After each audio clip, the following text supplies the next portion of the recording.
What nobody tells you about women over 50 is that we're sexy AF. They say we want to start a brothel for women over 50. Je suis Suzanne. What nobody tells you is the real magic for sex with women happens after 40. The idea that men lose interest and women dry up is BS, all of it. When we're not performing, we have more pleasure. We don't have kids, post-divorce, we have experience, we are exploratory. All of those things are going on for us over 40. Much better body confidence. 20s thought, chubby thighs, and why would people want me? And I could have that body back, holy smokes, right? This is, years of being a nudist, and I've got lots of spots. But I had perfect skin. I was being chased, but I didn't realize that I was confident. And now I'm like, I don't care that I have scars, and I do. I have post-children. I have stretch marks. I have more weight than I had then. I am not as bendy, and I am still being chased. And the reality is you can feel like that, right? The emotional takeaway is, you didn't peak too early, and you are okay with this. And, you need to feel really good about where you are. And let's talk about freedom from baby making. Man, birth control, what a hassle. Like, what an absolute hassle.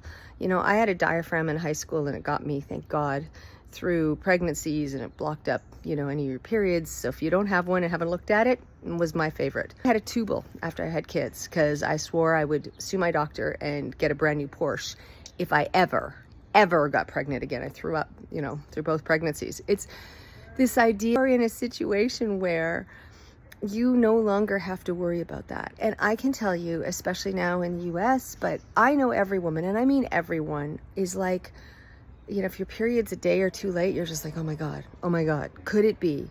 Because any heterosexual woman who is sleeping with men, and no matter what the condoms are, no matter what the pill is, the pill, I have a number of women that I know that got pregnant on the pill before they knew that antibiotics could affect the efficacy. I don't know if your doctors told you, but if you take antibiotics when you're on the pill, there's a number of different medications that can affect how effective it is. The IUD, which is great. Some of the new ones are fantastic.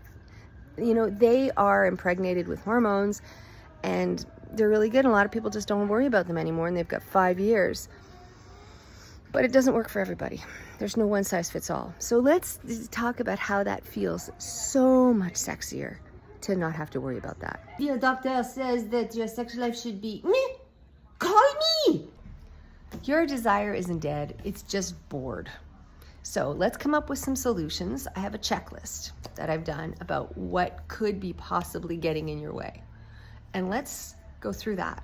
Start just going through that, and let's get you to Nookie College and find out how we enhance and bring back that loving feeling. There are some things you can actually do. There isn't a Viagra for women. In fact, if you take Viagra as a woman, you just get puffy and engorged, which sometimes helps with orgasm, but it doesn't help with sexual desire. But you want to know what's holding you back. As a therapist, I say there's 4 buckets, right? It's either in your head, it's in your body, which happens a lot more than you think, closer to 50%. It's in your relationship, you want to strangle your partner and bury them in the backyard. Or it's the bucket number 4, where you're bored, you got kids in bed, you've gotten in the habit of sex, inertia is a powerful force, you're just, not that into it. Let's figure out how to make it oomph and take it from there. All this to say is you've got this. Sex over 40 can be the best damn sex of your life. I'm Sue. Take my word for it.